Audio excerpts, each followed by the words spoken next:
can say, and I've said this from the very beginning and always in the past, no one can ever say when there will be a vaccine. That is really rather silly, because you can say you'll have a candidate to go forward, and you can estimate the time for that, and there will be many coming, because there's a lot of people working on it, probably well over 100. So the candidate vaccines will come forward. But the day you say you'll have a vaccine is when you have a vaccine, when you have proof that it works and that it's safe. That'll take a long time, or quite, meaning you're not going to be giving any date of months or next year or whatever. We don't know. We hope, we hope that some of the candidate vaccines will work and will be safe. We do not have assurance of that. That's the truth. That's what you need to hear, and that's what you need to remember, so that we stop asking this question. We can say, how's the progress going? What's coming out next? When will there be another candidate? But don't accentuate what I see a lot in the media. When is coming exactly you'll have a vaccine? And then people, including scientists, give answers, and they give some, 3 months, 5 months, 10 months, 12 months, and then political leaders do the same thing. This is nonsense. You have a vaccine when you have a vaccine. You have to prove it. You have only candidates beforehand.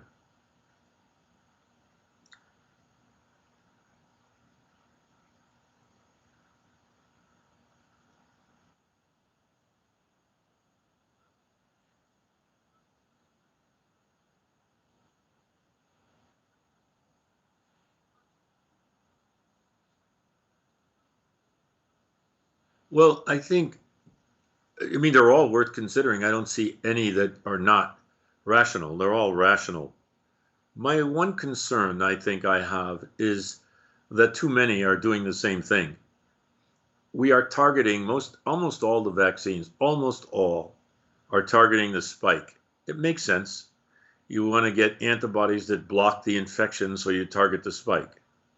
But if they have bad effects, or if they don't work, or if they don't last a sufficiently long period, and all these things are possible, we need alternative ideas.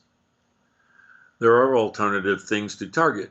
Some people are targeting another protein of the virus. Remember, the spike is like the fingers on my hand. If the hand is the virus, you're targeting the fingers. And that's what's looking for the surface of the cell to enter the cell. And so you target that with antibodies that are induced by using the spike protein or the genes of the spike protein that will be converted into the protein upon injection.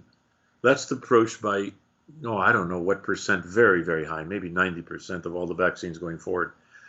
Another difference, is to target another protein, which is called the nucleocapsid. It's the protein that kind of protects the virus's genes, the virus's RNA. And some people have included that in a vaccine, but very few. And then there's very different, an approach that we're promoting, which is not your conventional type of vaccine that will produce antibodies and killer T cells that are specific to the virus and hopefully long lasting, which we call the adaptive immune system, based on our having a lymphatic system, lymphocytes that make antibodies, lymphocytes that include killer T cells. They take some time to develop, some several weeks, and then you hope for the best with the adaptive immune response. We've been arguing that we could try something immediate for the innate immune system.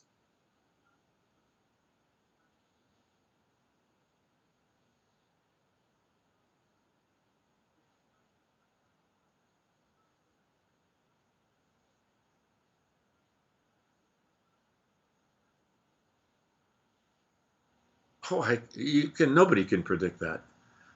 Right now, if any scientist gives you an answer, what percent likelihood is, I don't think that's fair. I don't think it's right. We don't know. That's the answer. But you asked the question before I was quite finished. I wanted to tell you our approach, which is to use oral polio. Oral polio vaccine sounds strange. It's not specific, but oral polio vaccine is a replicating virus that is safe. It doesn't cause the polio. It's very, very, very rare that it could do any bad effect. and it induces what we call the innate immune system, which is the alarm system, emergency, not specific antibody. Doesn't last very long, maybe about 8 weeks, but you could give it again and again. So we think this non-specific effect could interrupt infection. Okay, that's all right. I understand. I understand. You're welcome. You're welcome. Thank you. Right. You're welcome.